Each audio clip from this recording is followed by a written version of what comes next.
Hey, as you all begin reading from Allington's text, tonight I'm going to share with you some of the key areas that he will be discussing when it comes to reading research and what the research he has evaluated says about what really matters and makes an impact when it comes to reading instruction. And although he's talking in particular about what he refers to as struggling readers, I prefer to refer to as striving readers. Really, all of these things that I'm going to share tonight and that are within his book apply to all readers. So, as you listen, keep in mind the big ideas from chapter one, that no one material, approach, or program is the silver bullet, that students differ and teachers differ. And his research does not evaluate any single program, but instead looks at these big overarching ideas that could really be applied to any literacy classroom. So, this will be pretty introductory, but don't worry because you'll have a chance to read further about each of these areas as you read his book. And we will also be spending more time talking about many of these areas in much greater depth in future classes together, especially with regard to phonics, fluency, and comprehension. So this is structured so that you will listen to me share about one big piece of research with some explanation or even a demonstration, and then have some time to pause the video and debrief or reflect with your partner. Then I will share about another research finding, and you'll again reflect and discuss with your partner. You may use also the partner notes that I shared with you to capture your thinking so that at the end you can look back over your discussion and have it as a resource when we come back together. So reading research generally agrees that kids need to read a lot. So if we think for a minute about learning to drive a car, one doesn't learn to drive a car from watching someone else drive a car or from doing worksheets and practice quizzes about the rules of driving cars, although we do have to do that. But to learn to drive a car, we actually have to drive. And so too, readers learn to read by actually reading. So if you think back about your reflection on your reading life, some of the times when reading has been the best for me are when I've had large chunks of time to actually read. So that's when I have time like on a vacation and I can get a lot of reading in, when I'm on a long car trip, or if I have, a good chunk of time to read in bed at night. And this is a necessity for all students and especially our striving readers. Our striving readers are often, however, the ones who get to do the least amount of reading in schools. So I'll give you an example, one that I'm pretty ashamed of a story from when I was teaching kindergarten. So my thriving readers, as I called them, the ones who others might refer to as high readers, would spend lots of time in our class actually reading books. And they got to choose their books from the library and spend time actually reading. If my students for whom reading was more of a challenge ever actually did read in class, it was often a book that I picked for them and it was not very engaging. And they would each read like one page, maybe 2 pages in a popcorn style, like jumping around the table. And this is simply not enough reading. That means that on those days, those kids maybe each read 1 or 2 pages in those books, while the other group of readers likely read several chapters or even multiple books. So striving readers would often do also in this classroom reading related activities. So this would be like, worksheets, building words on whiteboards, sight word bingo, etc. And while those are really great activities for kindergarten students to be doing in general at some point in the day and is pretty critical, it should not take the place of actual reading. And so this poor group of kids, I never gave them actual experiences to read a lot. And my high readers, as some refer to, again, I'll call them thrivers, got to read all the time.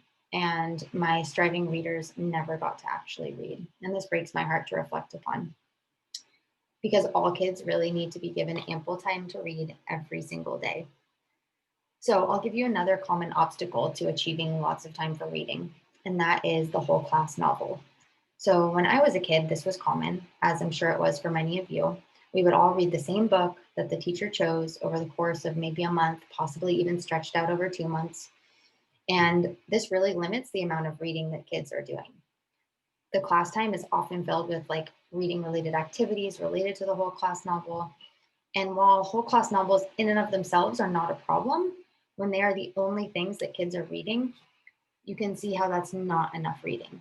So unless you're also giving kids time to read other books, that really would limit a kid's volume of reading. If they're being slowed down to read maybe one chapter per week, it's not enough. And Allington says that success in reading is directly related to the amount of time a person spends reading both in and out of school. So that means that we also have to make sure that kids are reading a lot, not just in the classroom, but making sure there are opportunities for them to be reading at home. So the next question is, how much time is enough? And the answer to that is really going to vary depending upon grade level and depending upon the time of year for that grade level. So there's no clear-cut answer, but the bottom line is that by increasing the amount of time that kids spend actually reading books is going to positively impact their reading achievement. So how can we accomplish this as schools and as teachers? Here are just a few ideas. Teachers actually have to protect reading time.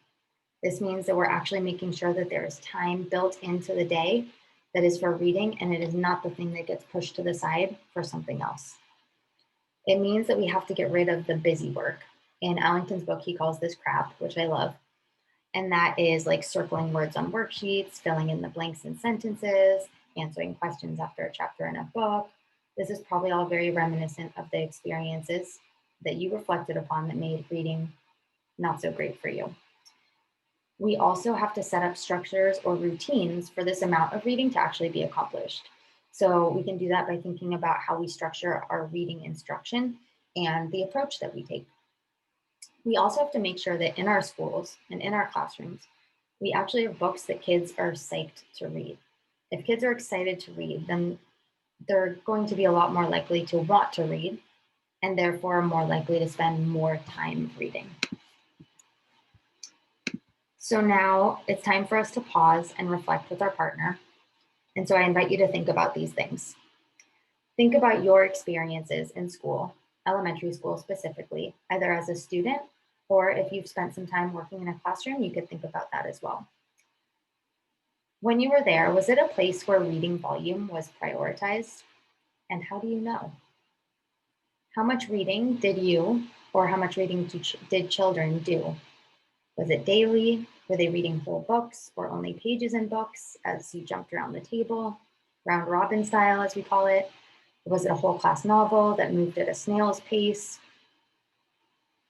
If not reading, then what else did kids do or what else did you do instead?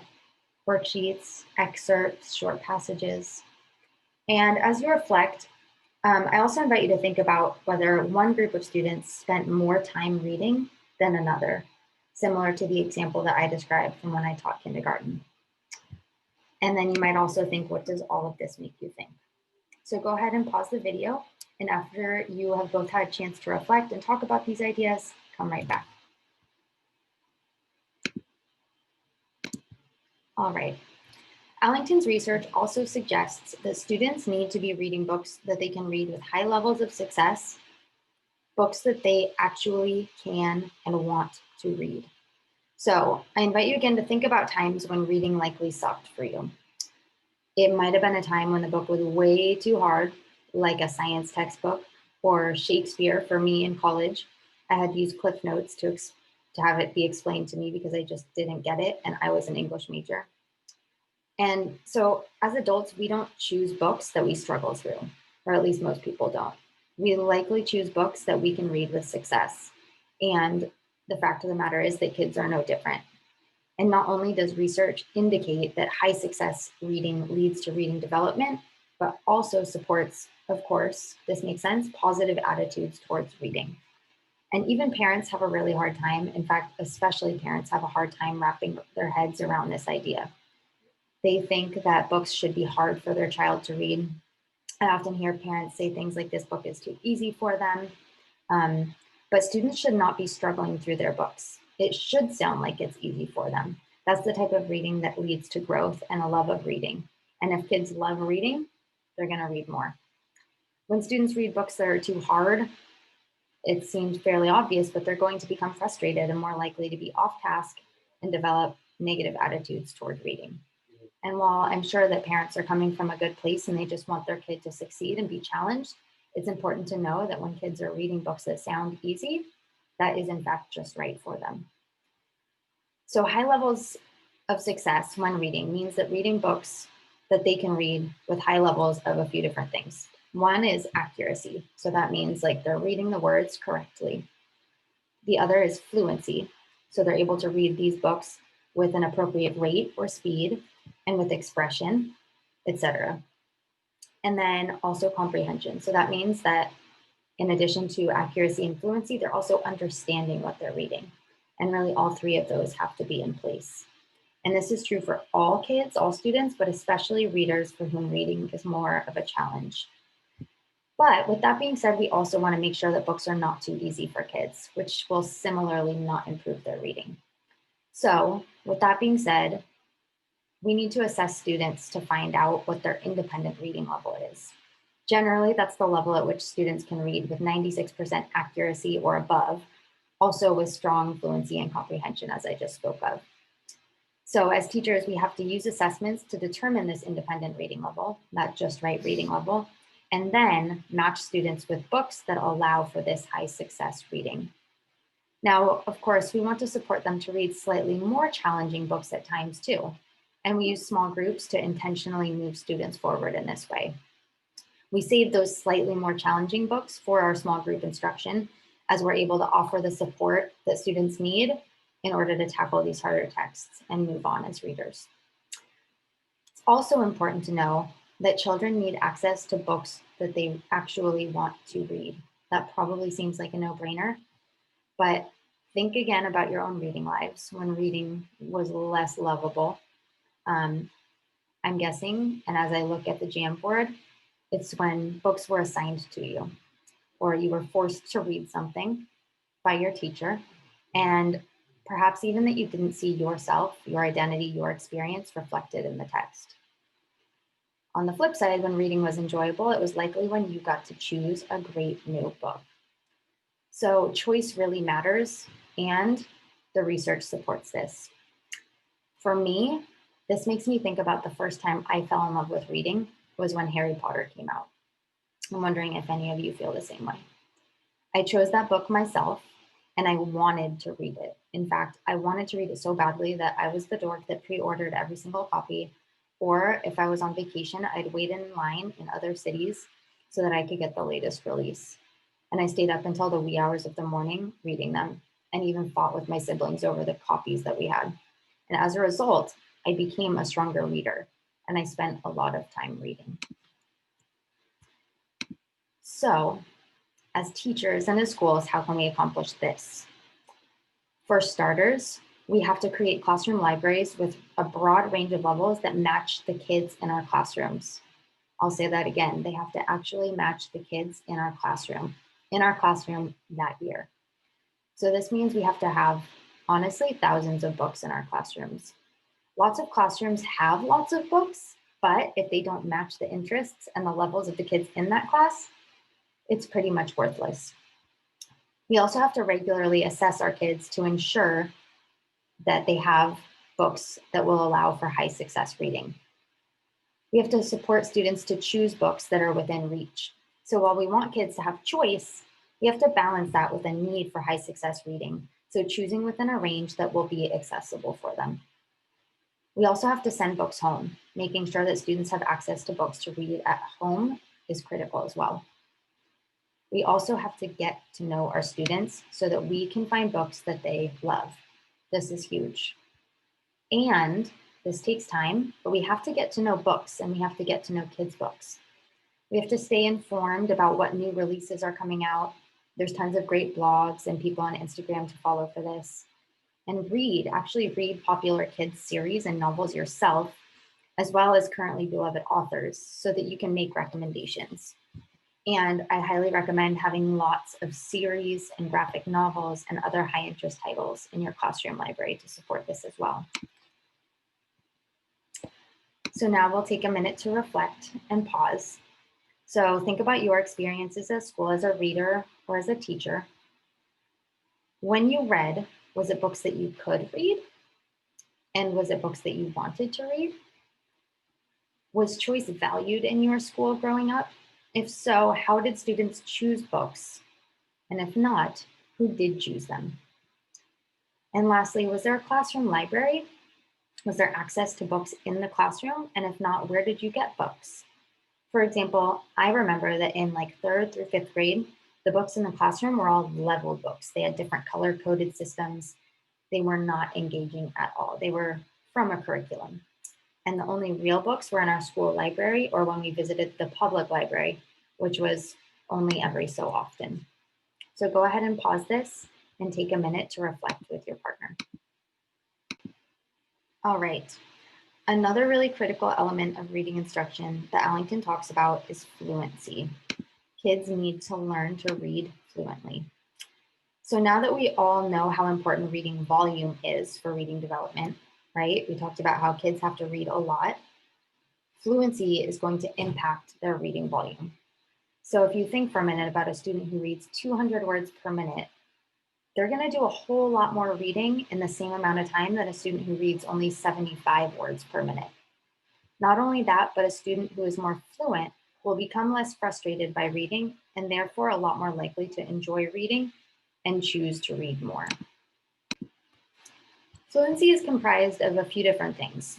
It includes an ability to read text accurately and efficiently, also known as having automaticity or recognizing words instantly, as well as an ability to read with appropriate expression or prosody, which is a fancy word for phrasing, like pausing at places in the text that maintain the intended meaning of that text.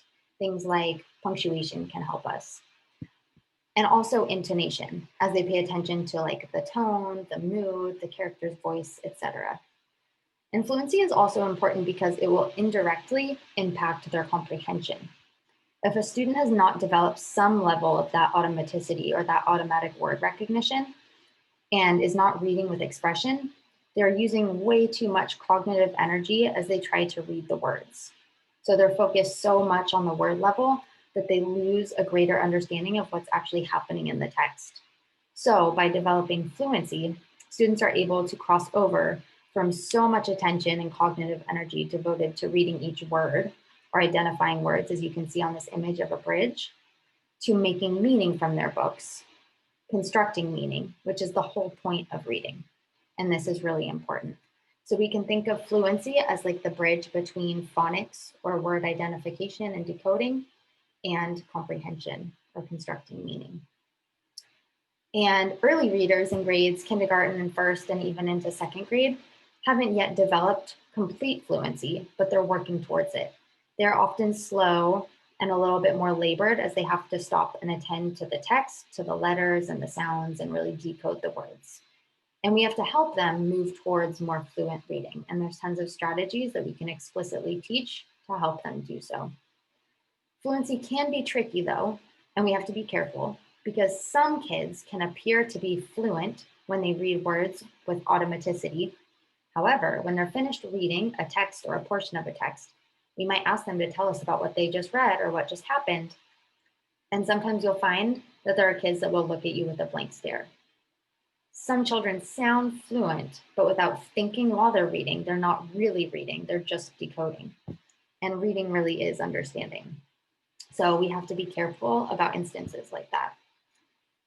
In terms of assessing fluency, lots of fluency assessments are geared towards more like words per minute, which can potentially provide you with some information that could inform your teaching, but it's not going to give you the full picture of their fluency.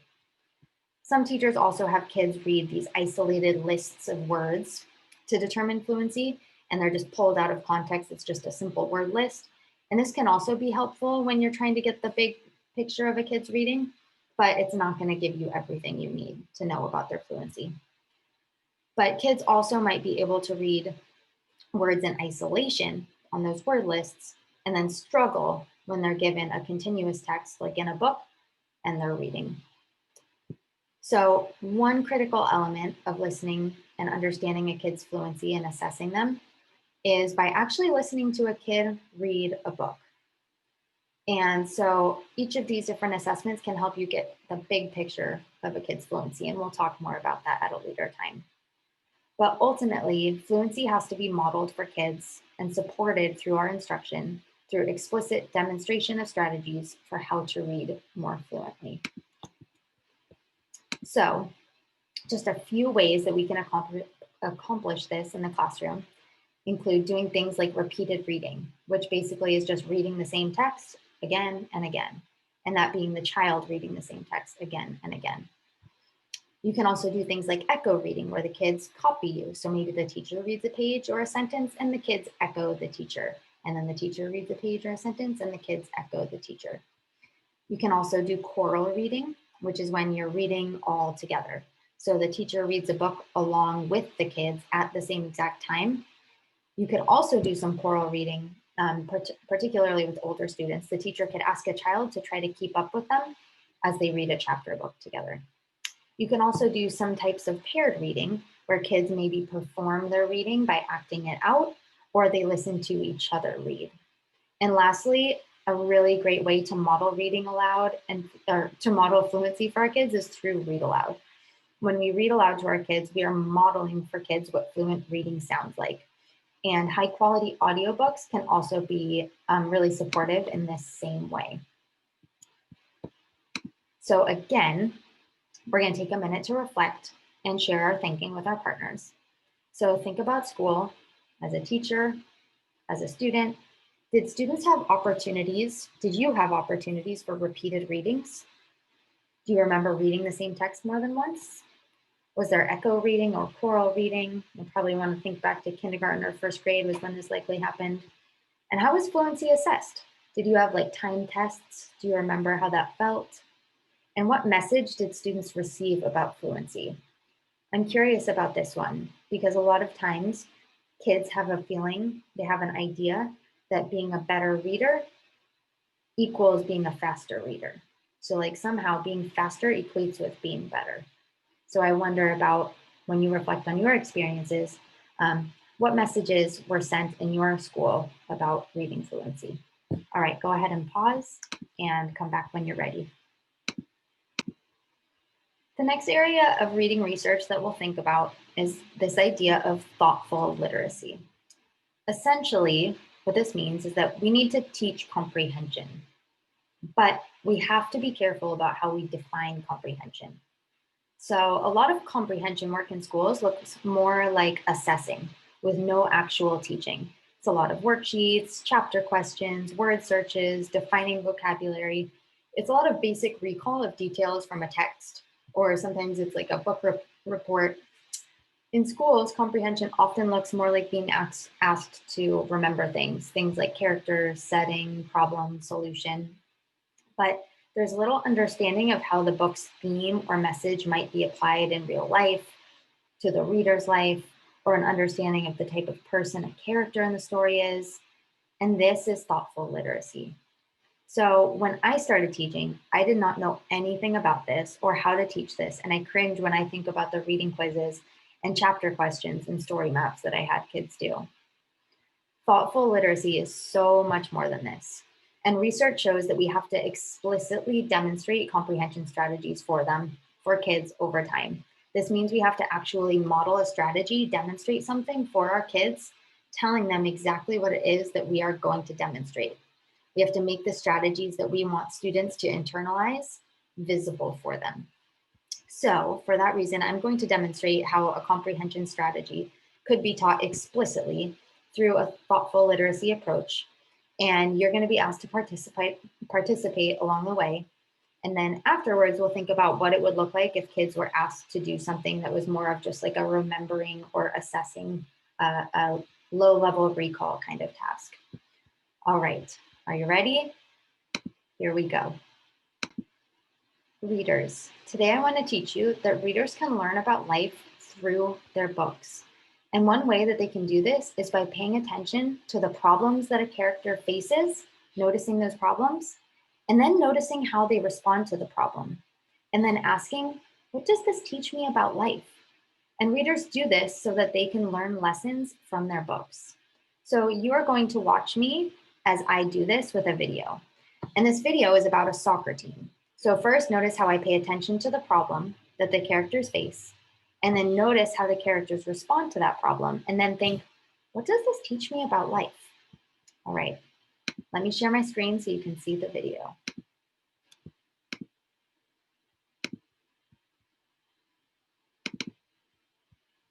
All right, here we go. ถ้าพูดถึงทีมฟุตบอลของเราคงต้องย้อนกลับไปที่วันแรกที่นี่ชาวบ้านชอบดูฟุตบอลกันมากแต่ไม่มีใครเคยเล่นหรอก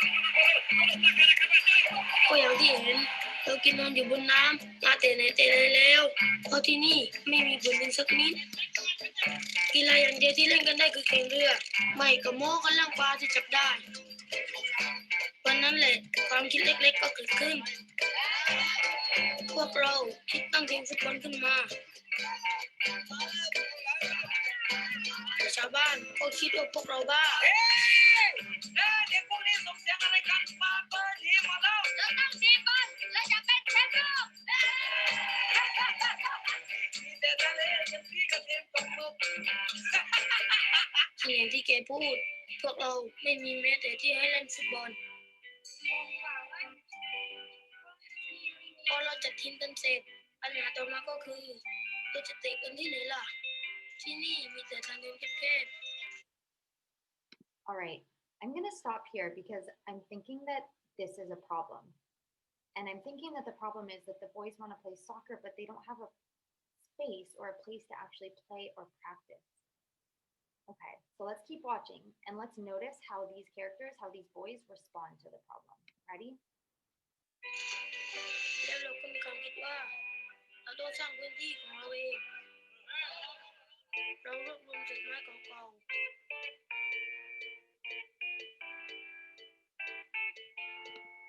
ถูกเข้ากับแพปลาทำอย่างนี้ทุกวันหลังเลิกเรียน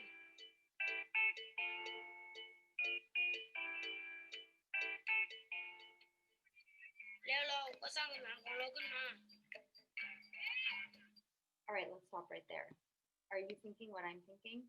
Why don't you stop and jot or stop and chat with your partner? How did the boys respond to this problem? All right, pause this and then come back when you're ready. All right, did you write something like they're working hard together, that they found a solution and they built a pitch? That's what I was thinking too. All right, let's keep watching and see if they encounter any other problems. โอเคแต่ไม่ว่าจะพูดเต็มไปหมดบนตกน้ำบ่อยมากเลยพวกเราด้วยแต่เราก็เรียนรู้ในการเล่นบนสนามแบบนี้ก็นี่แหละสนามของเราสนามนี้จะเป็นแชมป์โลก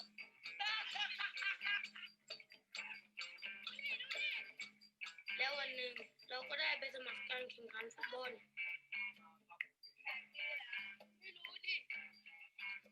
แล้วเราจะสู้กับเขาไหวเหรอ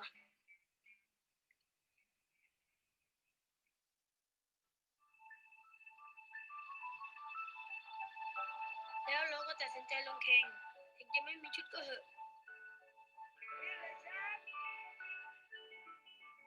ชุดนี้รออย่างแรกเราไม่รู้มาก่อนว่าจริงๆแล้วชาวบ้านก็สนใจเราเหมือนกันเพราะเขาเอาชุดมาให้แถมตามมาเชียร์ด้วย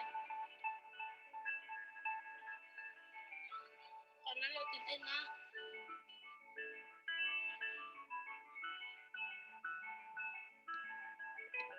แต่พอเอาเข้าจริงเราทำได้ดีกว่าที่คาดไว้จังหวะเท้าของเราดีกว่าจากการเลี้ยงหลบตะปูแถมประตูในสนามจริงใหญ่กว่าตั้งเยอะแล้วเราก็เข้าถึงรอบ4 ทีมสุดท้ายวันนั้นฝนตกหนักมากแถมคู่แข่งก็เป็นแชมป์เก่ารองเท้าของเราเต็มไปด้วยน้ำเราเล่นกันไม่ได้เลยหมดครึ่งแรกเราโดนนำไป2 ลูกเราสู้ไม่ได้จริงๆเราไม่รู้จะทำยังไงหลังจากครึ่งแรกที่เราสู้ไม่ได้เราต้อง All right, are you guys noticing what I'm noticing? I think they just encountered another problem. Like their boots are filled with water, it's pouring rain, and they're starting to lose. They're down by a few points. Were you thinking the same thing? All right, so let's keep watching and remember, let's pay attention to how they respond to this new problem. อะไรบางอย่าง เราต้องกลับไปเล่นฟุตบอลแบบของเราด้วยการถอดรองเท้า มันเป็นฟุตบอลแบบที่เราถนัดจริงๆ คู่แข่งสู้เราไม่ได้ เราเล่นดีขึ้น ทำได้ดีขึ้น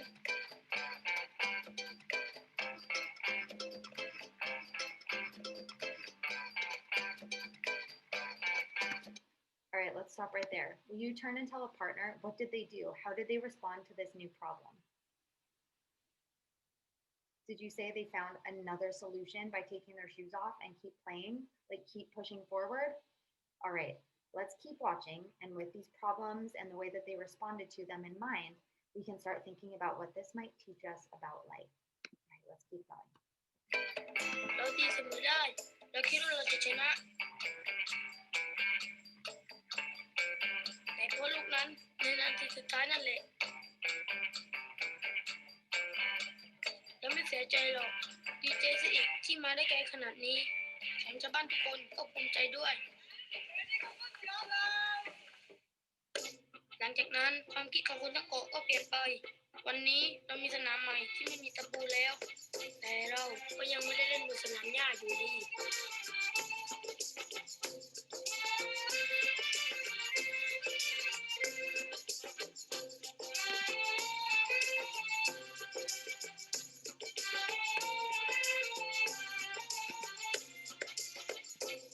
All right, readers. I'm going to share my screen again and go back to my chart. So now that we've watched the whole video and we've noticed, did you see how we first noticed the problems that the characters faced? And there were a few. And then we paid attention to how the characters responded to those problems. So now we're ready to think, like, what does this teach me about life so that we can learn a lesson from this book? So go ahead and stop this for just a second and either tell your partner or jot it down. What does this teach me about life? And sometimes it could start with like, sometimes in life, or in life you, all right, go ahead and pause it and come back when you're ready. All right, so some of your ideas might have been something like, sometimes in life there will be obstacles, but if we stick together, we can come up with solutions and ultimately succeed. Or maybe it was something like, in life, we can't let obstacles stop us from chasing our dreams. Okay, so did you see how this type of literacy instruction can lead to actually learning a strategy that children could then apply to other books that they're reading? They can transfer this skill to other reading that they're doing. So if we were going to approach this from a less effective remembering kind of comprehension work, we might just play the video, talk about it, and ask kids to complete a worksheet in which they write about the lesson of the story. And in this instance, there really is no teaching, just asking them to recall, and it likely won't help them when they go to do this kind of thinking about a lesson in another book. So comprehension work, actual thoughtful comprehension, can and must be taught to our kids, and we can do it through demonstration and through discussion. And striving readers, those reading below grade level, often have the fewest experiences with thoughtful literacy. And of course, they're the ones that need it the most. So in the classroom, we can support thoughtful literacy by providing opportunities for talking and thinking through establishing things like having reading partners where kids meet with a partner every day or very often to talk about their reading work, or book clubs. Both of these give kids opportunities to actually talk about their books with other friends and students. Also, you can have whole class discussions of texts, especially around read alouds that the whole class is experiencing together. And of course, hopefully, as you just saw, through explicitly teaching comprehension strategies, as I demonstrated. We can also try to make sure that the types of questions we ask are more open-ended and they're not yes/no questions that we already know the answer to, but questions that actually lead to discussions. We also can make sure that we have libraries filled with interesting books, books that kids actually want to read and think are worth talking about. Of course, if you think about it, boring books are not going to lead to rich discussions. And we can also think about how we can use multimedia, like short videos or videos from pop culture, to practice some of this. So now some time to reflect. Think about your experiences. When you were in school as a student or teacher, were you given opportunities to talk about the books that you read? If so, when, with whom? And was comprehension taught to you, like in the example that I shared, or was it more assessed through activities and more remembering recall kind of work? What did comprehension look like in school for you? And was there a classroom library that included books actually worth talking about? Maybe see if you can remember what kinds of books there were in your classroom. Or what do you wish had been there if it wasn't the types of books that you'd hoped were there? So go ahead and pause while you reflect. All right. If there was one really big takeaway from the first chapter of Allington's book, it's this: that there's no one best way to teach children. And I take his advice to heart in that just as we cannot and should not rely on a single method or material or program to meet the needs of all kids, I think that as practitioners, we also must make sure that we're not relying too heavily on a single text. So Allington's book leaves out like one really important piece of what really matters, not only for our striving readers, but also for all readers to some degree. Arguably, one of the most important pieces is explicit and systematic phonics and phonological awareness instruction. So kids need systematic phonics, systematic meaning directly teaching letter sound relationships in a very defined scope and sequence, like first you teach this and then this, in a way that builds in complexity. We will take a deeper dive into phonological awareness and phonics instruction in the near future.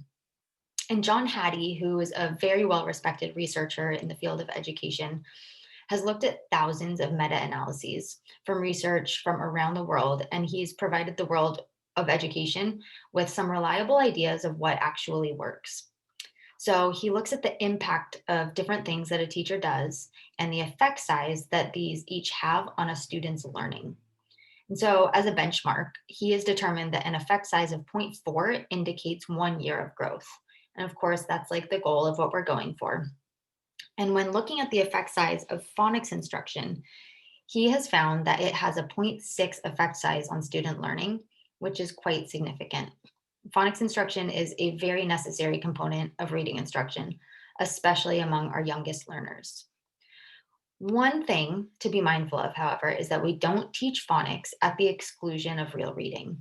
We need to be careful that phonics doesn't replace reading, but that it supports reading. Essentially, we have to find a balance between phonics instruction, as well as time for real reading, and developing fluency and thoughtful literacy practices. So, one last chance to reflect. If you're able to remember this far back, as it is your earliest years of schooling, were you taught phonics? Explicitly learning letter sounds and spelling patterns, and then putting them together and blending them to read words? Or were you taught reading from a different approach, like whole word reading or whole language reading? So go ahead, take a couple minutes to reflect on this and come right back. All right. So before we reconvene to talk about the information and ideas shared tonight, why don't you take the next 5 minutes to kind of consolidate your thoughts, your thinking, reflect on your notes and discussions with your partner, and capture any final reflections or questions that might have come up. And you also might think about how all of this connects back to your reading life. What are some things that maybe surprised you? And also, what are some things that were maybe confirmed for you as you were listening and learning tonight? And then, of course, come back with any questions or things that possibly made you feel more confused after watching this. And I will see you all soon. Bye.